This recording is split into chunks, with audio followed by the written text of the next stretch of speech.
Assalamualaikum warahmatullahi wabarakatuh. Bismillahirrahmanirrahim. Alhamdulillahirabbil alamin. Assalatu wassalamu ala asyrafil anbiya'i wal mursalin sayyidina wa habibina wa maulana Muhammadin sallallahu alaihi wasallam wa ala alihi wa sahbihi ajma'in. Asyhadu an la ilaha illallah, asyhadu anna Muhammadar Rasulullah. Ma ba'du. Sahabat Ma'arif yang saya cintai, jumpa kembali dengan saya Bu Nur Laila dalam paket acara ngaji bersama ini di bulan Ramadan ini. Kita isi dengan ngaji bareng, mudah-mudahan akan membawa tambahan pahala dari tambahan ibadah-ibadah yang sudah dilakukan. Mudah-mudahan juga kesempatan kita bergabung di studio Ma'arif ini akan membuat kita semakin menjadi hamba Allah yang berkualitas karena keimanan dan ketakwaan kita. Sahabat Ma'arif yang saya cintai, sekarang ini saya ingin membawakan materi jagalah 5 perkara sebelum datangnya 5 perkara. Bang Haji Roma Irama juga sudah membawakan itu dalam bentuk lagu, dan panjenengan juga sudah sering mendengarkan tausiah tentang ini. Namun tidak ada salahnya kembali kita ungkap di bulan Ramadan ini agar menyadari bahwa ada 5 perkara yang harus kita jaga sebelum datang yang 5. Iltanim khamsan qabla khamsin, jagalah 5 perkara sebelum datangnya yang 5 perkara. Apa saja kan 5 perkara itu? Syababaka qabla harumika, jagalah waktu mudamu sebelum waktu tuamu. Semua manusia itu mengalami fase-fase dari kecil, kemudian menjadi remaja, kemudian menjadi dewasa, kemudian menjadi tua. Mumpung masih muda, gunakanlah kekuatan fisik di masa muda ini untuk banyak-banyak berbakti kepada Allah. Enggak lah Ustazah, saya mau bakti nanti aja kalau saya sudah tua. Iya sayang, persoalannya iya kalau lu umurnya nyampe tua, kalau enggak gimana? Kenapa Rasulullah matur jaga waktu mudamu? Karena muda ini masih memiliki potensi kekuatan yang sangat luar biasa. Mau melakukan kegiatan ibadah haji kalau masih muda itu lebih bisa mengikuti semua kegiatan-kegiatan di dalam ibadah haji. Misalkan ada tambahan, kita ingin melihat museum, bagaimana kita akan bisa mengikuti dengan enak kalau tubuh kita sudah sepuh. Karena itu teman-teman generasi muda, yuk kita manfaatkan masa muda kita ini untuk menabung kebaikan di hadapan Allah, agar pada saatnya nanti kita mati, kita sudah punya bakal, kita sudah punya banyak bekal untuk menghadap pada Allah Subhanahu wa ta'ala. Kemudian yang nomor 2, apa yang perlu kita jaga sebelum datang yang lainnya, yakni as-sihhataka qabla saqamika, jagalah waktu sehatmu sebelum waktu sakit. Kenapa sehat perlu dijaga? Ya sekali lagi, aktivitas itu akan berjalan normal, aktivitas itu akan berjalan maksimal ketika badan kita sehat. Ini studio ini akan bisa berjalan maksimal kalau kameramennya sehat. Kalau kameramennya batuk-batuk itu kan juga gak enak juga kan. Kemudian yang bagian editor kok punya migrain, apalagi yang diedit ini kok terlalu banyak yang harus diedit, jadi tambah migrain. Karena itu memohon kepada Allah. Makanya ada doa kan Bu ya, ada doa Allahumma inni as'aluka salamatan fid din wa afiyatan fil jasad. Ya Allah, berikanlah kepada hamba ini kesehatan tubuh. Kenapa sampai dimintakan dalam doa? Ya karena bagaimanapun semua aktivitas kita itu ibadah gitu lah. Andai kan kita melakukannya dengan penuh semangat, kan semakin luar biasa juga hasilnya. Hai Bu guru, yuk kita jaga kesehatan kita demi anak-anak didik kita.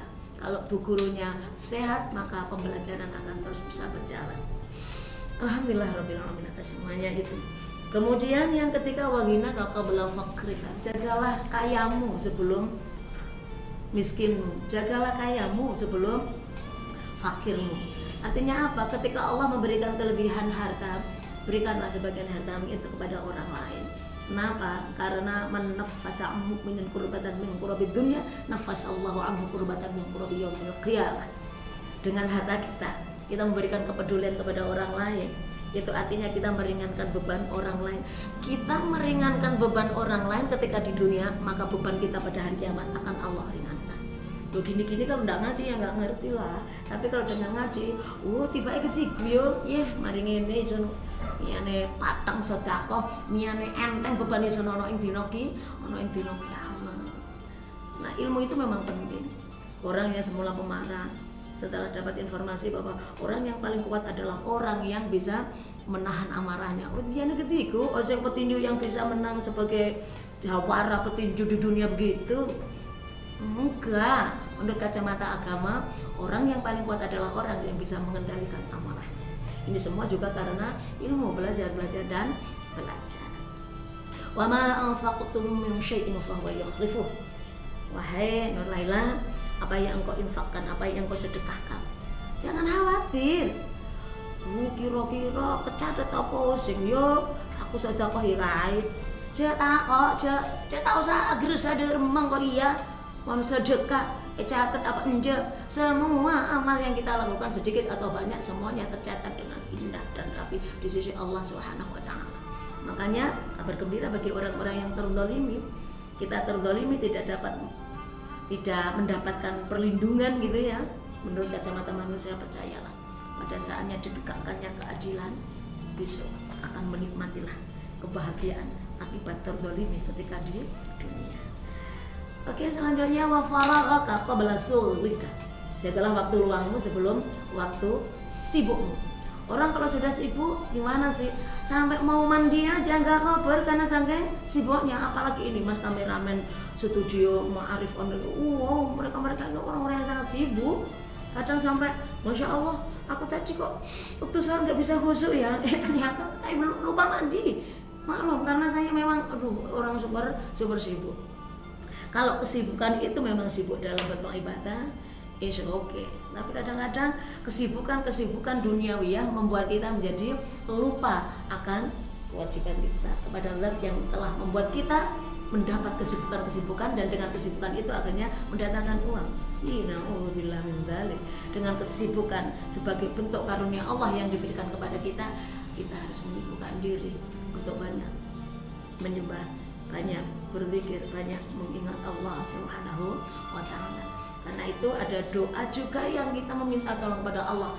Allahumma inni ala dzikrika, ya Allah tolonglah hamba untuk agar selalu bisa berzikir kepadamu, agar selalu ingat kepadamu ya Allah. Hamba miskin ingat kepadamu, hamba kaya ingat kepadamu, hamba tidak terkenal ingat kepadamu, hamba terkenal lebih ingat kepadamu. Semuanya memohon pertolongan kepada Allah. Jadikan hamba dalam kondisi apapun, normal atau kritis atau gawat darurat lah istilahnya apa gitu, tetaplah minta pertolongan kepada Allah untuk selalu ingat akan Allah Subhanahu wa taala. Pula yang apa?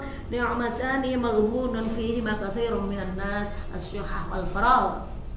Ada dua kenikmatan ini yang membuat manusia itu terlena. Enggak nyadar kalau Allah itu sudah memberikan dua nikmat yang sangat luar biasa ini, apa? As-syuhah, kesehatan, yang kedua al-faragh, waktu luang. Karena waktu luang nggak terasa 2 jam untuk rasa-rasan yang keros. Tapi kadang tiga maca Quran 5 menit saja ngapa-ngopo bulia kebialek. Mudah-mudahan keluarga panjangan saya, keluarga besar guru-guru di bawah naungan Lembaga Pendidikan Ma'arif akan Allah berikan kesempatan pandai, cerdas memanfaatkan waktu yang Allah karuniakan di dunia ini untuk sebanyak-banyaknya mencari bekal persiapan menghadap Allah Subhanahu wa taala. Selanjutnya yang terakhir, wahayataka qabla mautika, dan jagalah hidupmu sebelum matimu. Semua manusia bakal mati. Wong lek mati bakal lunga ning kuburan beda dhewe. Gitu ya. Pocong kali. Ditumpakne kreta Jawa rodone rodo menungso. Ya Allah, nanti kita akan numpak kendaraan yang rodanya berupa manusia. Apa itu? Berarti kita kondisi innalillahi wa inna ilaihi raji'un. Karena sebelum Karena itu sebelum tiba innalillahi wa inna ilaihi rajiun, kita manfaatkan hidup ini dengan sebaik-baiknya. Sekali lagi kita torehkan prestasi di hadapan Allah dengan menggunakan tangan ini untuk sering-sering membuka Al-Quran. Tidak hanya sering-sering membuka Facebookan, tidak hanya sering-sering untuk membuka WA.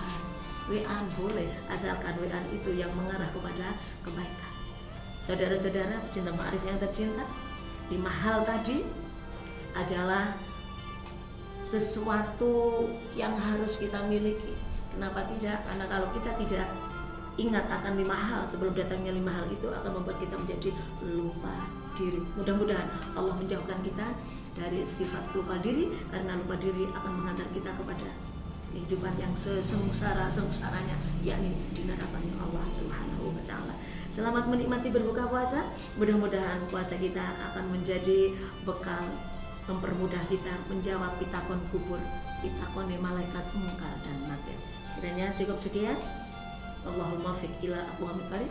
Assalamualaikum warahmatullahi wabarakatuh.